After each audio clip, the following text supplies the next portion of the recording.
Hello and welcome back to Hamburg. What a competition we had in the Global Champions League, and Saint-Tropez Pirates right up there now in the hunt for the series standings. Valkenswaard United's podium result putting them within touching distance of the London Knights as we go to Saint-Tropez in just 3 weekends' time. Well, thinking back to 12 months ago as we now build up to the Longines Global Champions Tour Grand Prix, it was history, it was emotion here in the Derby field. Ralf-Joren Bengtsson and Casal, win, lose or draw, they were going to retire in this arena. They went out on the win in a very fast, very competitive jump-off. Once again, we've put together one of our Alchemy of Greatness programs as we look for the lodestone, the magic ingredient that can turn base metal into real gold. And we think Ralf-Joren Bengtsson is one of those with the magical touch.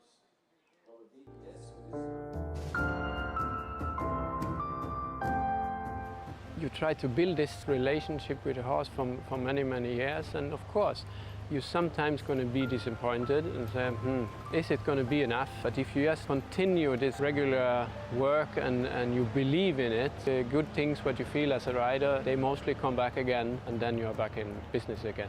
Never give up.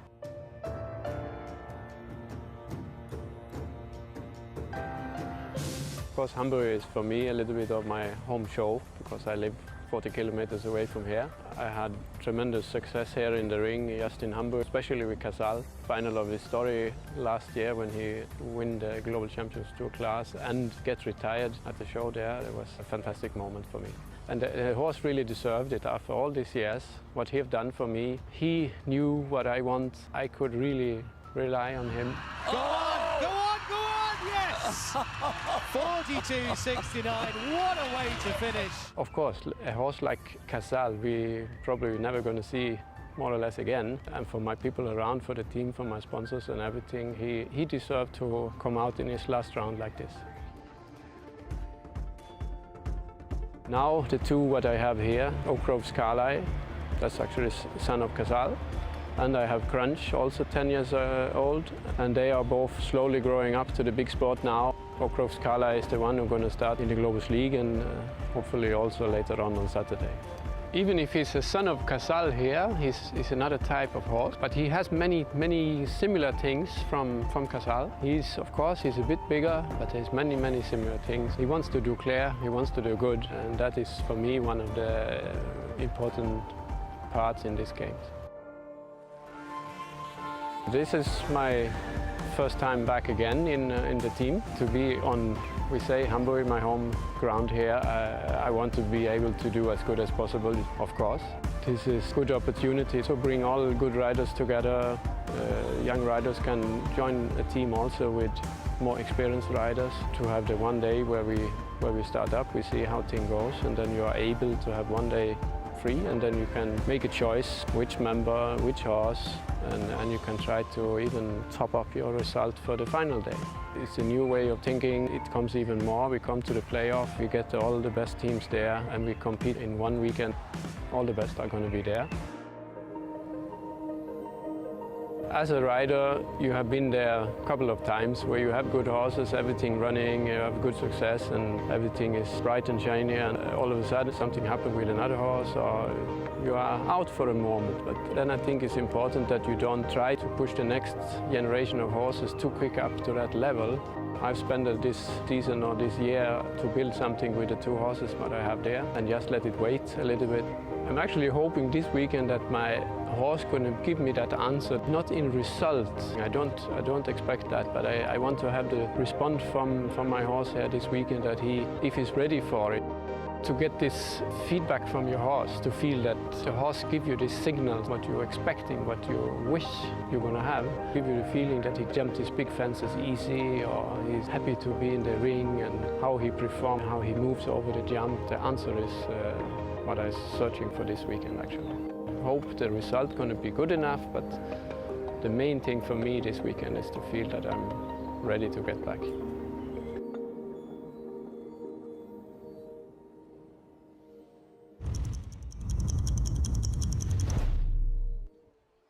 Two younger horses here this weekend, but showing himself to be just as good as ever on the climb back to the top. Series champion a couple of years ago, and was telling me earlier on how the new Global Champions Prague playoffs are making a real difference to him in wanting to go back, because it's going to be so different to be series champion and then playoffs champion this year and going forward in Global Champions action.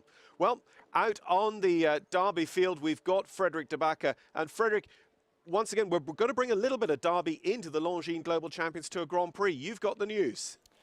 I'm going to spoil the fun, I'm afraid. Normally we do the course walk already with Steve Haddy, but I'm going to spoil a little bit of the fun. We've got a new obstacle that we haven't jumped all week in the course. And of course we've jumped the river in Madrid, and there's open rivers everywhere, but there's none as frightening as the one here in Hamburg. I want to take you over and I want to show you.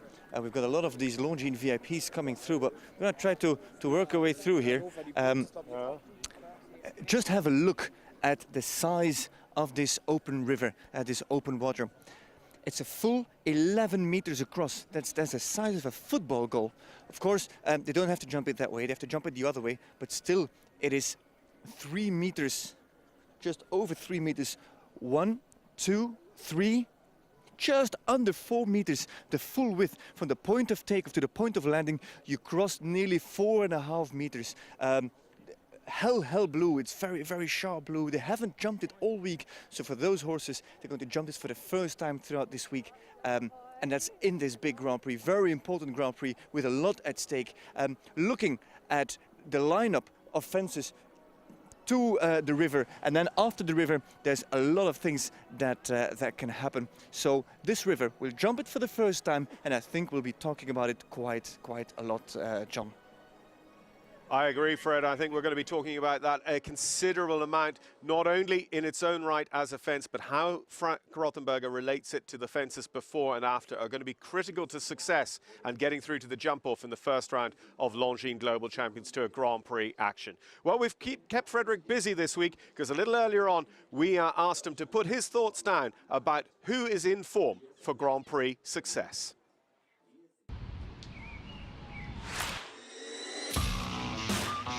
I've been here in Hamburg a couple of times and loved the show. Great bit of history about it. It's a fantastic arena to ride in.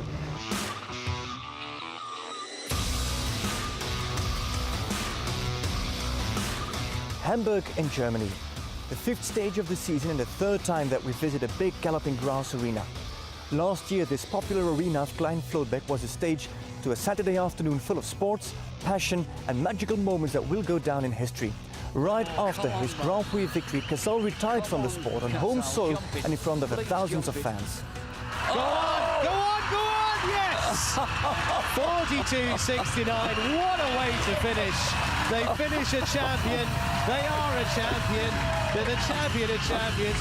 What a way to go out for Cazal. And even now, a year after retiring, Cazal is still living the life, with his offspring as potential Grand Prix winners for Saturday afternoon. The likes of H&M Chili Willy with Nicola Philippart, Caracas with Jos Verlooy, Ogros Carlisle with Rolf-Göran Bengtsson, or the 2016 Grand Prix winner maybe, Ludger Beerbaum on Casello. Last year's champion and world's #1 Harry Smulders scored points in Shanghai, but he needs to keep in touch with the top 3. He created his championship victory last year here in Hamburg, coming second after Cazal on Don VHBZ. And guess who we brought to Hamburg this year? Yes, indeed, the very same Don VHBZ.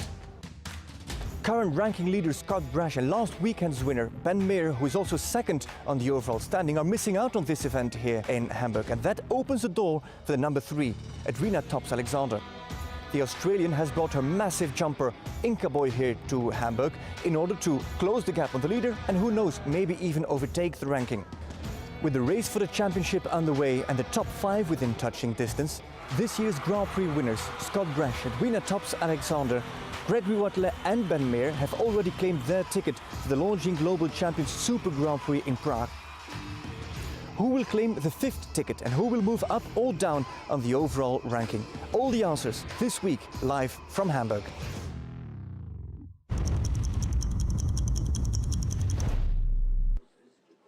All the answers indeed will be here with us in just a few short hours' time. But the questions are the things that occupy the forefront of our mind at the moment. And those questions are set by Frank Rothenberger. And once again, we've sent Frederick de Backer and Steve Hadley out to have a look at the course for the Longines Global Champions Tour Grand Prix of Hamburg. That second round of the Global Champions League was tough, it was tricky, there was questions, there was answers, and there were no answers for some. They didn't find their way through the course. You've walked this, Steve. What is this looking like?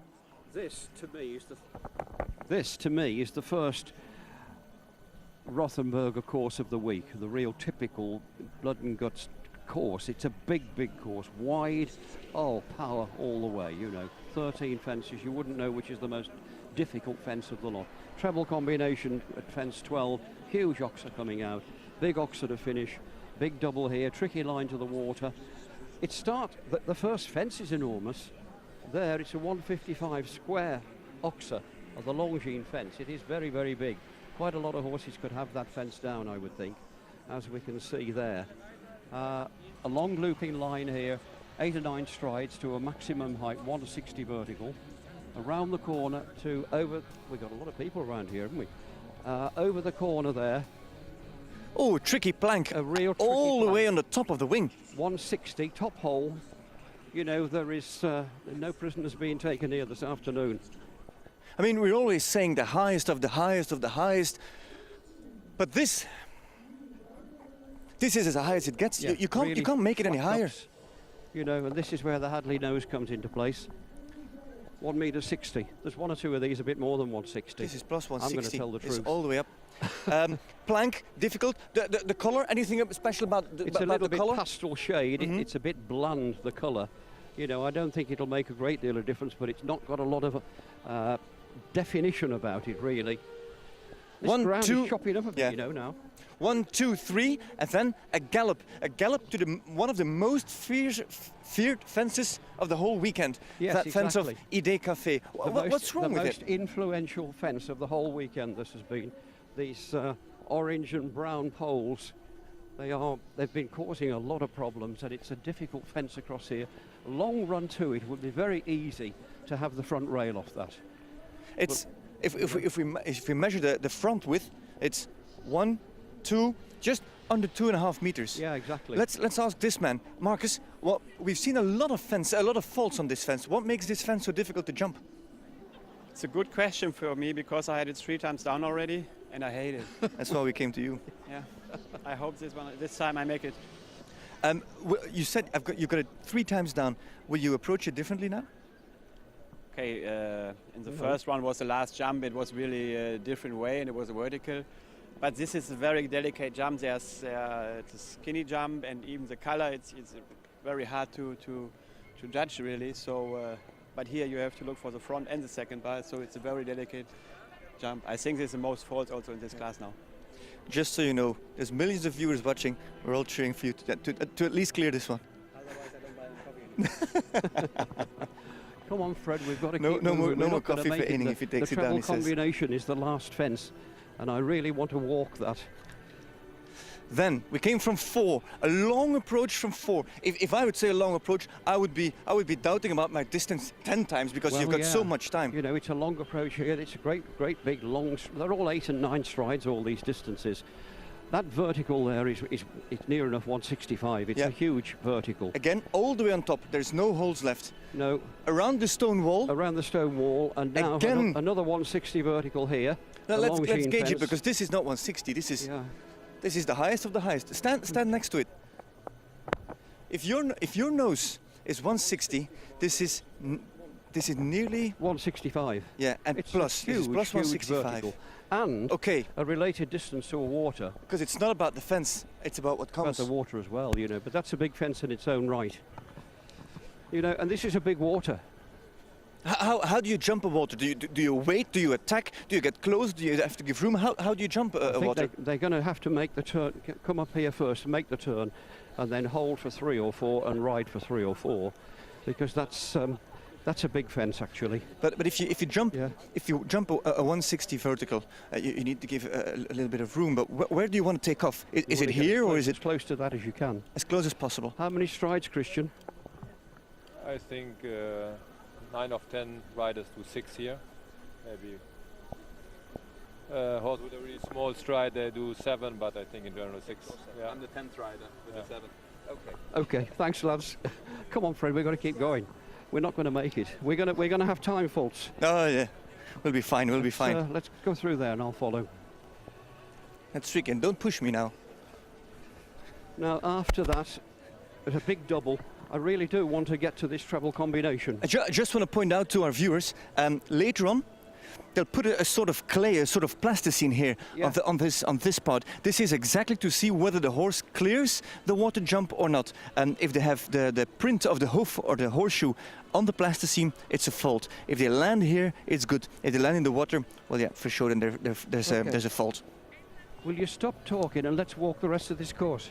We have to explain everything. We have to explain everything. It's a good point, but we've got a long way to go yet. We've got time. We've got time. Don't worry, Steve. Don't worry. We're in Hamburg. The sun is out. We've got all the time in the world. Okay, I believe you. The big double here, 90 degrees straight after the water, is giving them a bit of a chance here. Look, bit of a staircase. You know, it's lower in front. A little bit going upward. Yeah, soapy. A little bit up a hill. So you need a lot of power going in. It's a big fence. One short stride to a vertical. If it's not the highest, at least it's very wide. Yeah. Across, yeah. 1, 2, 3, 4, 5, 6, 7, 8, 9, nearly 10 of mine. He's given them a bit of room in there because it's a big oxer going in. Turn the corner. This is all about power. 2 big oxers at 9 and 10. We've been jumping all week when we get here. We've been jumping all week. Some of these horses will have jumped the second round of the GCL. Yeah. We're coming towards the end of the weekend, the end of the course. You'd get tired by now, wouldn't you? Oh, there could be 1 or 2 tired horses in this, no doubt about it. But you know, it is an enormous amount of money, and theoretically the riders would have tried to have saved as much as they can. Anybody that thinks they've got a bit of a chance of winning this, they're not going to come in with a tired horse if they can avoid it. But these are 2 very big oxers here, 5 or 6 strides as an option. And we're just passing the in-gate, so the odd horse will have an eye on the exit, maybe. I don't think so, really, they shouldn't. Listen, these fences are big enough to have them focusing. That is a big, big oxer. You know, that is a full-blown Grand Prix oxer. 155 high, 170 wide. 170 wide, that's the point, yeah, exactly, that's 170. I mean, and up the hill. And what did you say about the distances, the line? The strides? There's an option there. I mean, they can really kick on and try and get there on 5, or they can hold up and try and jump it off 6, depending what they're riding, really. All right. It is a bit of a half one. We're taking the inside route. I can just tell you the 25 metres 30. Inside route to the last. Inside route to the last line. Yep. And that's another related distance here to the treble combination. 11, the vertical, as the introduction to the combination, and then 6 strides, I think. Maximum height again, 160 the vertical, and a real gappy stride here, a real gappy fence. An option again, 3 poles only, no ground line. Be very easy to trip over that fence going in, wouldn't it? And a massive poles. I can walking down the line, and all I see is the back fence, because these first 2 fences are in white, yellow and black, and the last fence in the triple combination is all white. Yeah, exactly, and it's a huge oxer coming out. So this is also a matter of concentration at the end. Tell us. Well, it's massive concentration and also a huge amount of power. A lot of power required here. A, B and C, 1 stride in between. 1 stride. Extremely wide oxer, look at that. And One then stride, look at the width on that oxer in the middle there. And then C to jump out. 2 strides. Let's ask the big boss himself what he thinks of this triple combination. Jan Tops, quickly, your idea on this triple combination. Approach and in between. The 6 stride is a little bit in the hand. The middle oxer is a little bit wide, going downhill, so I think the 2 strides can get short enough the front pole. All right. Super, thank you very much. He's been enjoying that second round of GCL. He was delighted with the outcome. It is a big fence. That is a big fence. It's high, but this is a skinny oxer, actually. Yeah. We've seen a lot of wide oxers. This is nearly, what is it, 1 meter, 1 meter 10 wide? It's 155. It's not actually that wide. No, not at all. But it's amazing how many horses have that down. Yeah, it's 120. 160 by 120 wide. So a little bit considering the and one more around the corner, the DKB fence. This fence has jumped pretty well all week. Yep. So I wouldn't think that if they've got this far, this is almost like a breather fence. Depending on how you're doing, if you added a few strides in the options, you could be close on the time allowed. You maybe rush and want to get here a little bit too early, a little bit too quickly. Yeah, exactly. You know, but that was a typical Frank Rothenberger Oxer, isn't it? Gotza, a real wide one. All right. A lot of power required. That's what it looks like. A lot of jumping, high verticals, wide Oxers, a river, and 35 of the best riders and horses. Looking forward to it, John. What do you think? Absolutely are, Frederick. Thank you very much. Thank you to you and Steve for guiding us around this final track of the 5-star tour here at Longines Global Champions Tour Hamburg. It is all set, 35 of the very, very best coming back. And some of those, you know, the likes of Ludger Beerbaum, not able to come back after the jumping in the qualification class, the second GCL. Well, we're coming off the back of less than a week ago, another brilliant Grand Prix on this series. Let's look back and think about Madrid, where Santiago Varela in the Club de Campo Via de Madrid had set a big challenge, a 14-fence first round, and then we had a lightning fast jump off. Let's have a look back at Madrid.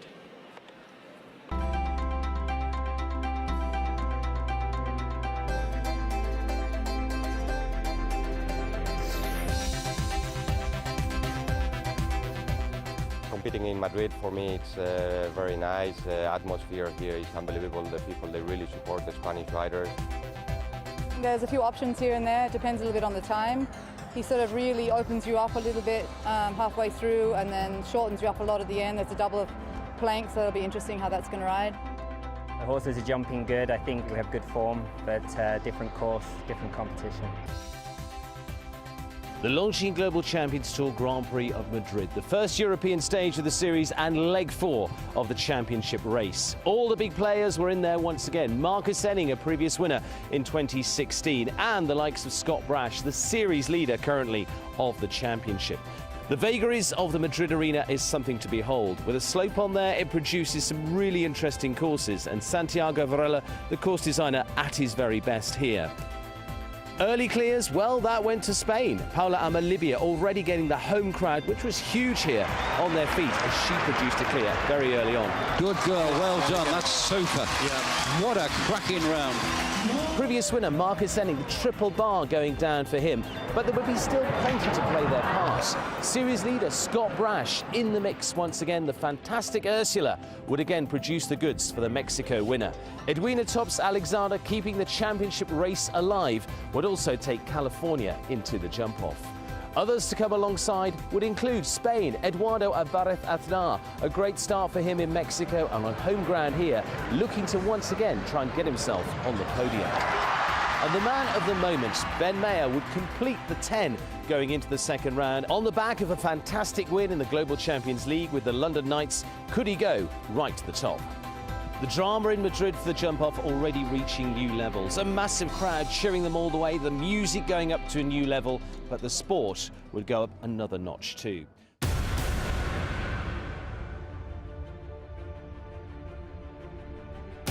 Pedro Vinícius jumping clear, but a steady round from him would leave him back with the door open for the rest.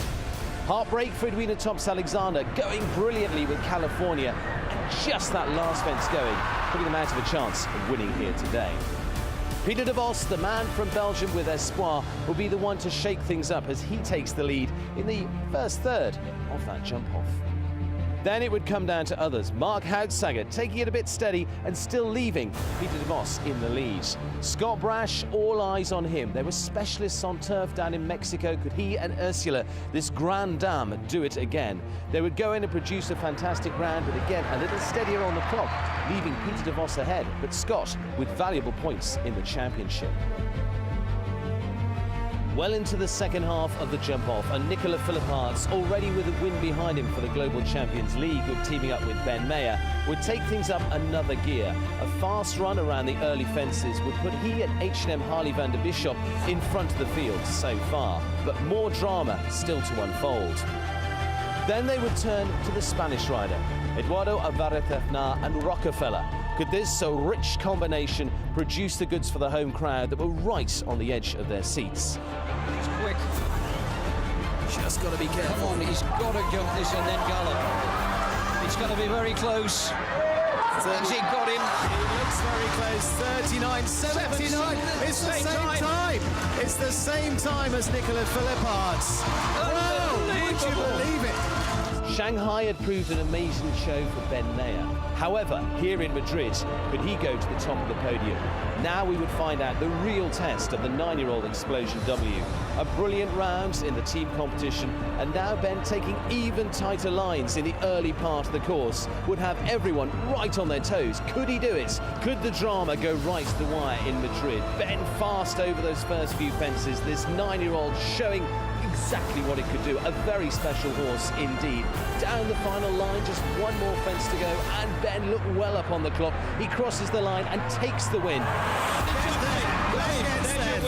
37.73 books his place into the Longines Global Champions Super Grand Prix. Ben Mayer would take the Gran Premio trophy here in Madrid, and another qualifier for the Longines Global Champions Super Grand Prix. A super performance by Ben Mayer, and what a day for him. He wins the team event, the individual events, and now the Grand Prix.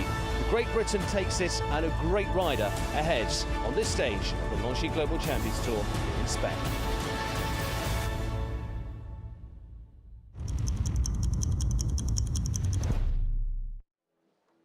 Well, a treat there for Stephen Wild fans as well, as we get back to the thoughts of Madrid and get back into our thinking about Longines Global Champions Tour Grand Prix action here in Hamburg at leg 5 coming up in just a few minutes. We had a look around the course, and of course really interesting to see the open water in there for the first time all week, and we'll see how that plays its influence. But another fence out there that we're thinking about is this Longines double. -50 high, -70 though wide. It is a super wide fence. The internal distance here coming up at 8.4 meters, and that is actually just a little bit long, you would say, but the distance there over that -70 is going to propel them right the way down to this -55. It should actually jump quite well, but they have to understand the question being asked by Frank Rottenberger out there.